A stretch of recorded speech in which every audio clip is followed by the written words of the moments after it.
Wa GBS TV sehemu ya pili na ya mwisho ya GBS TV Jumatatu, ambapo tutakuwa tunazungumzia kuhusu swala nzima kuhusu mazingira pamoja na ubadilifu wa mazingira, lakini mno zaidi tutakuwa tunazungumzia kuhusu our environment imekuwa vipi.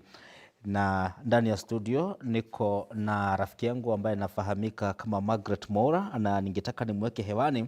Not forgetting pia shirika hili ama shirika ambalo linaongozwa na wageni wetu linapigania hali ya kuwa na mazingira bora, na ndio maana pia wanatumia nafasi ama wanafunzi kama kigezo kikuu kuhamasisha serikali pamoja na idara husika kuhakikisha kwamba mazingira yetu iko safi. Ukiangalia katika the issues of the garbage collection, ukiangalia issues of our roads, ukiangalia the issues of school and environment, kuna masuala ambayo tunafaa kuzungumzia kwa undani. Kwa hivyo bila kupoteza wakati, ningetaka nimweke hewani mgeni wangu hewani. Good morning. Good morning. Na asante sana. I'm happy to be here. My name is Margaret Mora. Yes. Kutoka Children's Environmental Rescue. Ambapo tunapigania haki za watoto. Haki ya watoto ya mazingira masafi na yenye afya. Leo tuna watoto ambao wataongea juu ya shida ambazo wanakumbana nazo katika mazingira yao. Asante. Asante. So thank you. Kwanza nachukua nafasi hii niseme asante sana sababu ya kutupambia asubuhi ya leo. Na ni vyema tunazungumzia kuhusu swala la mazingira wakati tunaingia katika msimu. Tumekuwa katika msimu wa kijibaridi na tumezoea mvua kubwa mwezi wa 8. We are also anticipating ya kwamba huenda tutakuwa na mvua. Our environment iko vipi tukinyesha ama mvua ikianza kunyesha? Our drainage systems iko vipi? So I would wish to introduce wanafunzi wetu from my good friend there. Karibu. Welcome. Welcome. Thank you. My name is Isabel Kahuro. I school at Vine Spring Junior. I'm a member of CER. Maybe you would wish, we would wish to understand what is that? It's a Children's Environmental Rescue. Oh, okay. Thank you. Welcome. Thank you. My name is Anna Karaya Wamboi Gadhu. I am from Mirema School. I am a part of CER, which is Children's Environmental Rescue. Thank you. My name is Derek Gadhakumbugwa, studying at the Thika High School for the Blind. Member of the Children's Environmental Rescue, which helps in dealing in the environment, in the current environment. Yes. When you look at the environment today, what can you say in terms of clean environments? Are we in a good state? Currently, we are not in a good state. In many places, there is a lot of garbage. Many people are littering around, and they don't care about what will happen next. They just want to relieve themselves. Yes. Okay, now, when you talk about the garbage being poorly disposed as a children, what are we at risk for? Wakati mazingira yetu ni chafu, sisi kama watoto kuna uwezekano wa kupata magonjwa, lakini ni jukumu la nani kuhakikisha kwamba haya mazingira ni safi? Karaya. We can try and make more garbage bins, and we can try recycle. But one thing we have to know that the environment is very important, which is our surroundings, and which can make us have very bad diseases. Okay, thank you. Margaret, tunasikia mtoto anasema kwamba they have the knowledge and the wisdom that this garbage disposal that we have all along the roads, within our city, within our CBD, in our plots, wanasema kwamba they can be reused But who's to tell if mtoto kama huwa anaweza reason hivi, where is the problem with our status of our government, our county government, which has the responsibility ya kukusanya hizi taka? Allow me to repeat here something that might not be very pleasant to the ear, that we are one of the dirtiest countries in the world. And it isn't that we produce more waste than other people or other countries. It is that we do not manage our waste. And like she said, we can. These children that learn that it starts with me. Each one of us has a role to play in managing waste. Right from producing it, we can reduce it, we can reuse what we produce as a waste. For example, plastic containers. We can reuse them instead of going and buying more and filling the earth with more and more plastic papers, bottles, and containers, and so on. So they also know that we can recycle. So at CER, we teach the children that it starts with me, and everybody has a responsibility to improve our environment. Indeed, our Constitution, Article 69, says that apart from having the right to a clean and healthy environment, we have the responsibility to ensure that we have that clean and healthy environment. Everybody has a role to play, including children. Tukisalia kwako utakuta kwamba when you talking about the garbage collection is the one of the sector specific in all counties, especially those borders, Nairobi, Machakos, Kiambu. You'll find that the garbage collection is the one of the sector that has set a lot of billions. Kuna fedha nyingi sana ambazo zimewekwa kando za kukusanya hizi takataka. Na ukiangalia our status, hizi pesa maybe zinatumika ipasavyo, ni tuseme usafi wa mazingira haupewi kipaumbele, ama really just a corruption. What is happening? I would rather go with ya kwamba hatupati mazingira kipaumbele ipasavyo. We do not place importance on our environment. And as Karaya here has said, the environment is everything. And the environment is actually where we live, what we eat, what we breathe, what we think. It's everything. But we somehow tend to delegate it to the background. So that, in fact, I once said here that sometimes when money is set aside for the environment, it is then reallocated to something else. We are not doing what we should. And we need to realize that it is everything. We are killing ourselves by not minding our environment. Yes. Okay, thank you. When you look at our roads, kama mtoto, ukiangalia barabara zetu, ulisema unasoma shule gani? Ukiangalia barabara ya kufika katika shule zetu, utakuta hakuna ile tunasema the crossing places. As a mwanafunzi, do you feel disturbed? Yeah, I really do. So what do you do? Ama what is your call? First, at our school, there are many challenges because it's like, maybe let's say it's like the Eastern bypass. Yeah, now fine children are having lots of challenges trying to cross the roads. Yeah. Eastern bypass imetajwa mara kadhaa, na kumbuka hata the last time nilikuwa na somebody from which one? Kariobangi. Alizungumzia kuhusu Eastern bypass. For one, alikuwa na raise issues za hakuna mahali pa kushukishia wasafiri. Ni swala la kwanza. Swala la pili ni kwamba hakuna kituo cha kuvukia, si cha watoto pekee, pia kivukio cha watu. Na utakuta hiyo ni challenge ambayo tunapita hapo kila siku, na mtoto ameweza kurecognize kwamba hatuna zile hakuna vifaa hitajika. Ni nani huyu ambaye tunafaa kukuta? Ni ministry? Ni watu binafsi?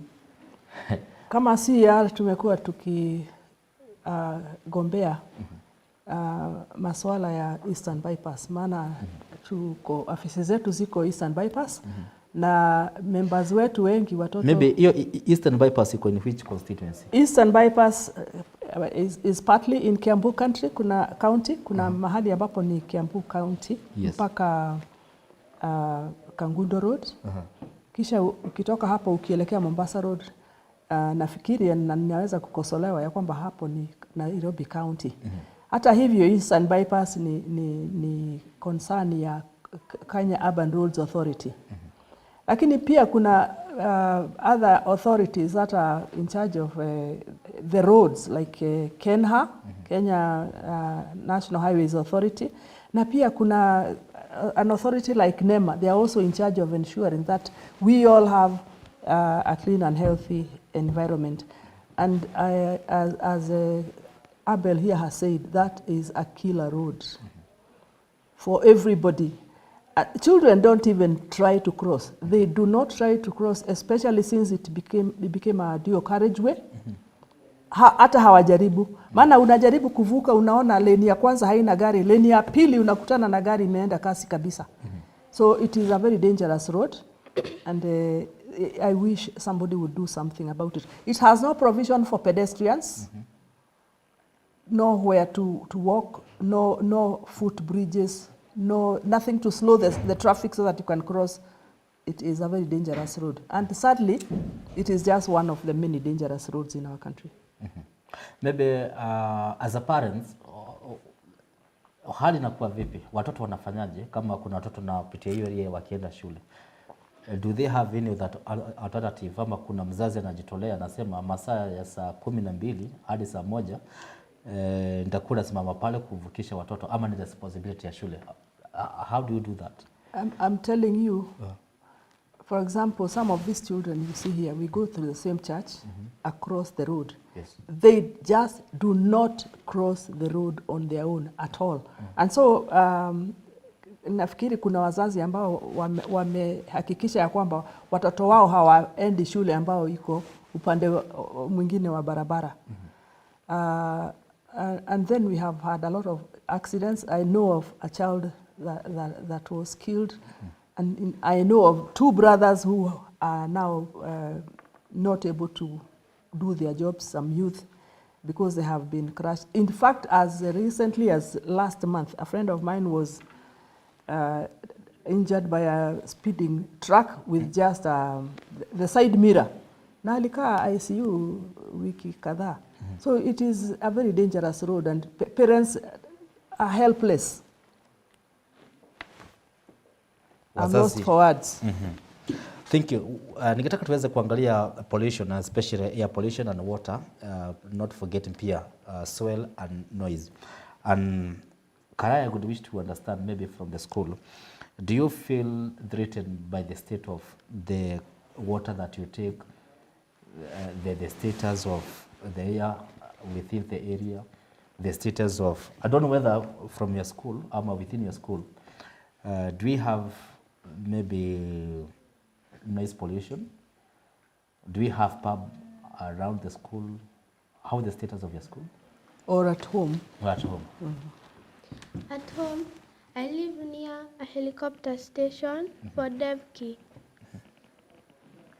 where the helicopters normally land, and it's very noisy. Sometimes people don't get to sleep, and they mostly land and come back, especially when there's mandamano.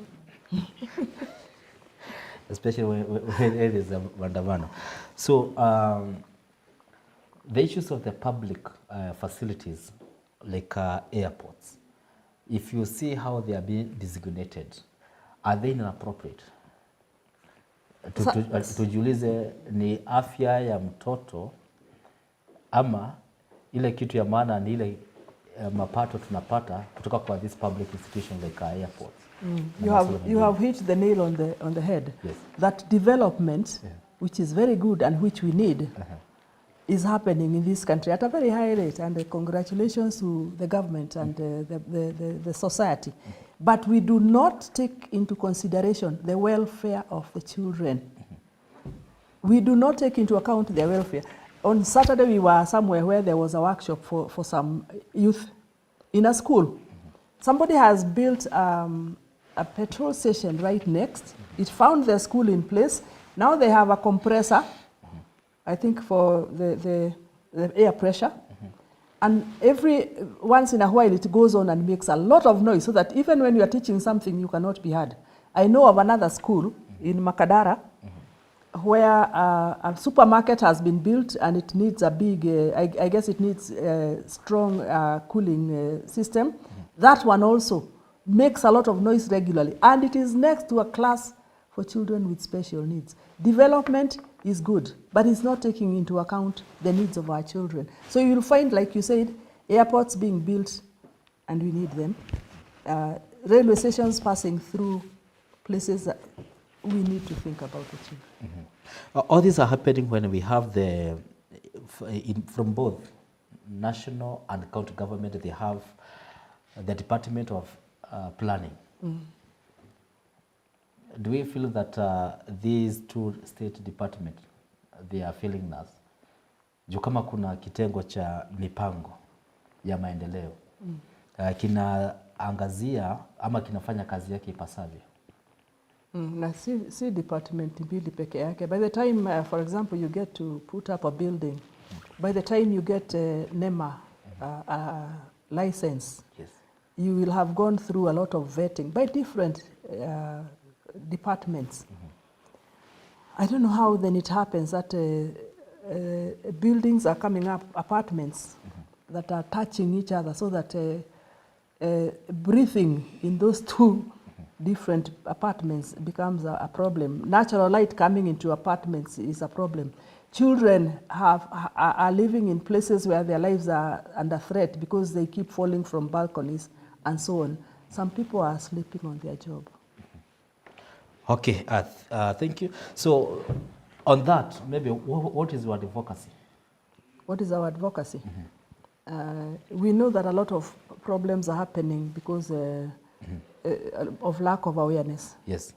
And lack of awareness sometimes at this level, that I know that children need to cross the road, but this road needs to be finished by such and such a time and declared complete by such and such a time. We forget that, yes, we will declare it complete, allow it to be used, like the Eastern Bypass has been in use for very many years now. And then I just shelve the thing of who is getting injured there, who is dying there, because even when an adult dies on that road, it impacts on children. Lack of awareness about the need to protect our future, which is our children, to take care of their wellness, because if we don't take care of it, we are doomed as a nation. Kama unavyosema kwamba una mwanafunzi, lakini haswa mara nyingi mtu akitaka kukupata maybe from the school of the special needs, when you look at the status of those schools, and especially do you feel that they are being equipped with the facilities that are needed? And also when you talk about environments in those schools, are they in a good state? Are they approachable? First of all, where I study, there are many factories, many. So air pollution, there is much air pollution there, and noise pollution. And the government is not looking onto us. In our school, you'll find that there are some things we are supposed to do, but the government is the one supposed to give us the items which are supposed to use, but you'll find them going to other places, forgetting about the special schools. Special school, as the word suggests, special schools, they also require special attention. I don't know how soon have you visited those schools, the special schools. Are they fixed up to the standard? I would say there is an effort to provide the special schools. They are definitely not adequate. There are even, I guess, ministries and departments meant to deal with special schools. But like Derek says, some things are put on paper, but not acted upon. So you find they are still inadequately provided for. Maybe the children can tell you what are some of the challenges they face in their environments day to day. Because for us that is very, very important. Are they okay? For example, where do they play as children? Where do they spend their days? If they're spending a lot of time on gadgets, why is that? Yes. How is that noise pollution? Is it actually happening, or are we just imagining? Except for Karaya, who lives in a place next to a helicopter place, do the others encounter noise in the environment? What are the things that bother them in the environment? I would like them to tell Kenyans that, because some of them are done by people. They suffer things done by people in their faces. Maybe Daddy can tell us now the status of environment wholesomely in your school. In our school, the environment is suitable. We try as much to plant trees, but the people outside, they don't care about the people inside, the people surrounding them. They just want to please themselves. Okay, thank you. Karaya, how's the state of your school in terms of environment? Is it clean? Is it accommodative? Is it friendly? It's friendly, but it's not that clean. Sometimes when we have sharing day, some of our classmates normally just throw the papers on the floor. But then if some others tell them to stop doing that, they refuse and they just throw more trash. Okay, thank you. As we take a short break, within our compound, I think it's our responsibility as we, as a people, we as children, maybe in our school, do we take the responsibility of making that we dust those materials where they are supposed? Have we shown in our school, do we have a designated place where we dispose of materials? Yeah, we do. So you do. Yeah. So the issue is not within. It isn't in schools. Compound, but by the way, outside. schools do a very good job, mostly, as much as they can afford it. But outside schools. However, maybe when you come back, they can tell you about school environments, not in the academies that they go to, but in the public schools. In the public schools. Yes. Okay, thank you. Tukirejea tena tutakuwa tunazungumzia kuhusu swala ambalo limekuwa likileta utata sana kuhusu kuwa na sehemu za burudani na pamoja na bar karibu na shule. Sheria na ratibu ya kwamba at least ili uweze kuweka bar ama sehemu za burudani lazima uweke at least 300 meters away from school. Has that been observed? Tutakuja kuzungumzia hilo. Hii ni GBS TV Jumatatu.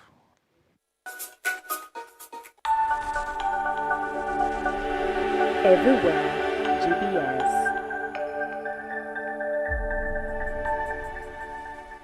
Hola and welcome to Kids Mind on GBS TV. Hello everyone! Welcome to Fun Art Class. And today I'm going to read for you a story by the name Jake and the Beanstalk. We're going to go to the first part, which is called the Bible stories. Do you know that Jonah was swallowed by a huge whale because of disobeying God?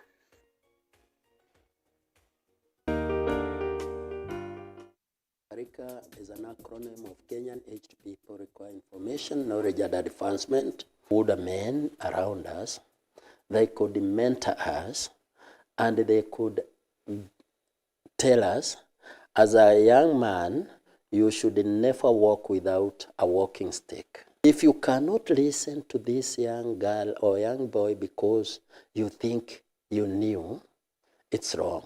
You can only understand where you are, not where you are not.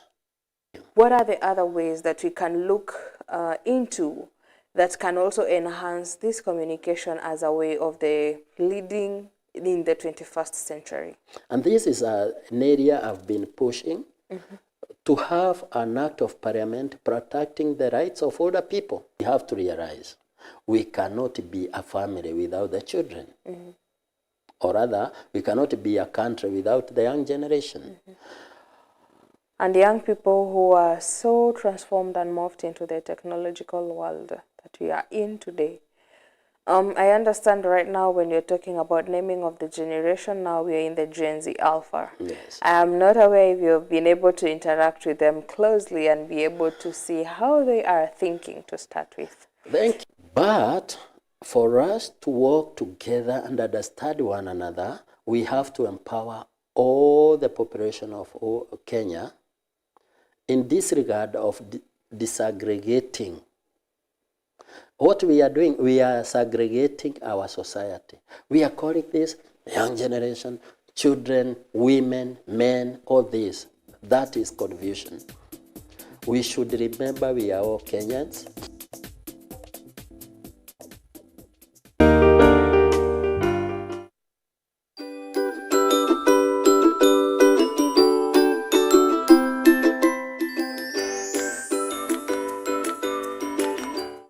Today we are going to have the Scouts Corner.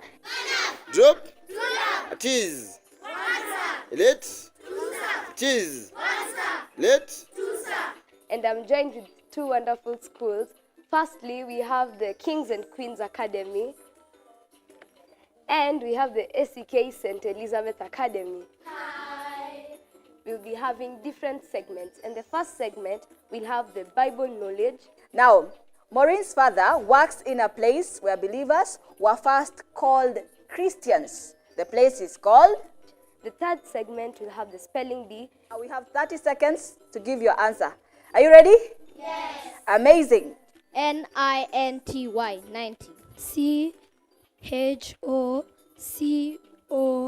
CHOCOLATE chocolate. Meet us every day on Saturday, same place, same time.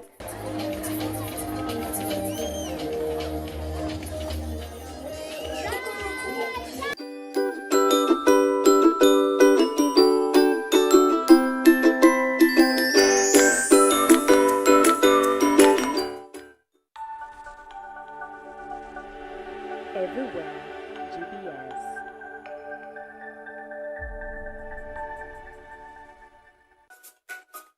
Karibu tena mtazamaji wangu wa GBS TV, sehemu ya mwisho. Tumalizie mazungumzo yetu. Hii ni awamu ya mwisho ambayo inaitwa kwako na GBS TV, na ningetaka tuweze kuangalia swala la recreation and facilities and also for the posterity. And you find that our public spaces had been consumed. So I don't know what has been left for our children, and maybe Abel will go for this and tell us, do you have spaces to play? Acha niwaambie kweli. Huku nje watoto wanaumia sana. Like you find out like children don't have spaces to play. Now you find them playing in their own balconies. Now they tend to fall down and maybe probably die. Others play on roads. Maybe they're careless drivers who hit them and never help them. Now you see it's a really big problem, yeah. Maybe ukiangalia our recreation facilities in the next 20 years, not even 20, 10 years, I don't know whether we'll be having a public land because of the land grabbing. Kama navyosema kwamba hivi sasa hatuna mashamba, hakuna places za watoto kuchezea. Na hivi sasa tunasema tuko na serikali ambayo inasema kwamba kazi yake ni kulinda mali ya umma. Where do you see ourselves in the next 10 years in terms of public utilities, public spaces? 10 years is a long time. Talk of 2 years. In fact, as it is, we don't have those open spaces that are accessible to children. If children want to go to play in a clean, green, and healthy place, they have to go to a hotel or somebody's private place. And as you say, the land has somehow been eaten up by the wrong things. Because I believe that every development used to have space allocated to public utilities, including spaces for children to play. But I want also to believe the promises of the government that they are going to put things right. Why can a building not come down if it is on public land that was meant for something like that? It should happen. Yani mashamba hakuna mahali yameenda. The plots are there. The spaces are there. It's just that we have put the wrong things on them. And we can remove them. Why not? Sasa ni kama gani tunaweza tukaondoa? If the Eastern Bypass that Abel has talked about, on Sundays under the bridge, where there is a roundabout, the Eastern Bypass crossing the Thika superhighway under the bridge, yes, there is a round space. It is so crowded. People come there for an open space. And can you imagine coming under that bridge with all those vehicles crossing? The fumes, these people's lives are being endangered. And yet in that area which I happen to come from, there are plots that we tried to pursue for the sake of children and went through the normal process where we were shown that these are empty plots for public utility, and these plots we applied for so that they can be turned into parks that children can play in, and I guess even adults. But we met with challenges. Not that anything has been built, but I'm saying even if something has been built in a place that is meant for public utility, it can come down. We have seen it happen even here in Kenya. Why can't it continue happening so that children and adults also get back the spaces that were meant for leisure? And everybody is complaining about the poor state of our roads. What do you expect and what do you maybe anticipate our roads to be friendly to you? Our roads are very dangerous. We don't have many footbridges and zebra crossings, which endangers other children trying to cross the roads. Okay, thank you. Karibu, my friend. Tuangalie swala la unsafe environment. About unsafe environments, I have 2 issues to point out. One is about a bushy environment. I'll give an example where I stay here in Kamakis. The entrance there is a very bad entrance where you can come, when you pass there, you can find a wild creature, for example, a snake, and it's very dangerous because it's maybe you come at night, you step on the snake, and it does harm. Do you have such cases? Yeah, there was a recent case. My mom encountered one snake. She was coming from work at around 11. She encountered a snake. I had to come from home, go get her. Sheria, I think it's a bylaws county. Sheria inaratibu ya kwamba katika Nairobi ama katika cities ama towns hatufai kuwa na something inakaa kama above the vegetation level. Nyoka inapatikana wapi Nairobi? Kwanza tuanzie pale. Nyoka ziko kila mahali. Na ni sababu ya mazingira? Si sababu ya mazingira. Nyoka zenyewe they belong to the environment. They are part of the environment. They belong to the community of life. The danger ama hatari iliyo hapo ni kama vile Derek anavyosema, ni kwamba plants have been left to grow too big. And what he was trying to explain, I guess, is a path that is passing through a bushy place, which should be taken care of. It should be cleared. It should be safe for people, not just children, but even you can hear his mother. So there should be some care to ensure that children are able to get from one place to another safely. What about our buildings? About buildings, you'll find somebody constructs a building, then anaiachia pahali na labda hapo kando kuna barabara na hajali about the barabara, so anaiacha hivyo, vitu vinaweza anguka kutoka huko juu, viumize watu, au hadi kukiweza kuwa na mvua ile, the heavy rains, the building can flood and collapse. Of course we have seen wakati wa mvua kubwa, I think kuna jumba moja liliporomoka, I think na likaathiri wa vijana 4 walikuwa wamezoea kwenda kukaa ndani ya hilo jumba, likaporomoka wakiwa. And now that's the work of the county government. Na kuna zile nyumba ambazo mara nyingi tunaona, by the way kana vyasema, nyumba unakuta ya kwamba the city county wamekuja wamemark hiyo jumba, wamesema hii jumba either kwa njia moja hapafai kujengwa jumba la ghorofa 5 ama 6, ama jumba lenyewe halijafikia kiwango hitajika. You find clearly it is well marked with color red, kumaanisha kwamba halifai kujengwa, but we still tunaona ujenzi ukiendelea. What is happening? A good question. I ask myself the same question. What happens for the X to be nullified? Something is not right, because by the time they put the X, they will probably have inspected it and determined that it isn't appropriate. The question is, what removes the X? It's a big question. It's a big question. So as we conclude, maybe your overview, and I know today you are having an event. Tell us about the event as we conclude.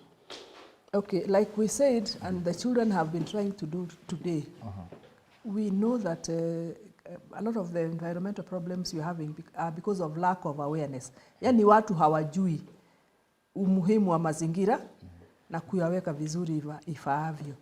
So we have planned an event during which we want to create environmental awareness.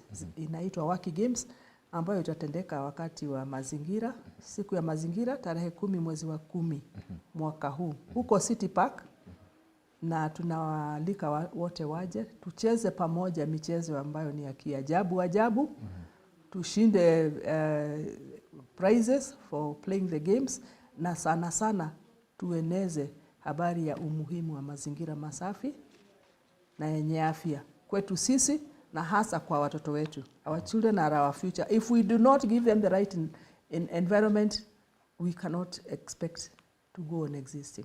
Yes. Maybe Abel, your parting shot, your last word, maybe you can share to our viewers. Lastly, I would like to urge the people that you cannot protect the environment unless you empower people, you inform them, and you help them understand that these resources are their own and they must protect them. Wow, thank you. That's very informative. Welcome, Kara. Your parting shot, your last word to Kenyans? We should at least care for other people also, because if we don't care for others, how they might do the same thing to you, like road accidents.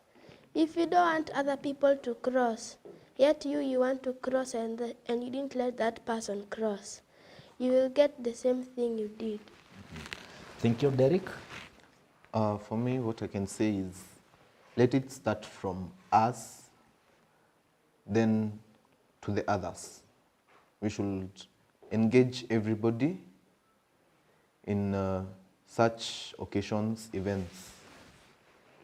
Yes. Thank you. Yes, as we conclude now, using the student or children as a part of your advocacy, how has it been received? Oh, it's very good. How is the package? By the way, people tend to listen to children more than they listen to you and I. They look at you saying something and they think there is something in it for you, which is what we normally do. But the children are speaking sincerely about the need for you as an individual. As Derek says, it starts with me. Every one of us should do something about the environment. Do what it is they are able to do to ensure that they have a good environment. As Karaya says, if you are not taking care of other people in the environment, you will also suffer. If you are, for example, cutting down trees and using them without minding the impact it will have on the environment, you yourself will suffer from the same consequences. And as Abel here is saying, everybody must do whatever it is in their power to protect the environment for the good of everybody. For us, the children are very important. They are our future. Even if I don't care for you, I should care for the children. They deserve a good environment. Like the one I lived in, the one I found, I should strive to give them an environment that is as good as I got, if not better. Hatukuweza kuzungumzia swala la climate change, na natumai siku nyingine Mwenyezi Mungu akitujalia tuweza kuzungumzia swala la climate change, mabadiliko ya hali ya anga vile kwa njia moja ama nyingine imeathiri watoto wetu. I think next time tutakuwa tunazungumzia hilo, but do you think that using children as a voice is something that also the institutions, the government can adopt? Indeed, I wouldn't call it using children. I would call it giving them the right to speak, to be heard. It is their environment also. So it is not using children. It is we give them the opportunity, the platform to express themselves. And in fact, United Nations say they should be given that opportunity to say what affects them in the environment. Okay, thank you. Nataka tukomee pale. Nataka niwashukuru sana kwa kutenga muda wenu kutupambia asubuhi ya leo. Nami naitwa Ivan Kibe. Kuonana tena hewani ni majaliwa yake Mwenyezi Mungu. Bye bye.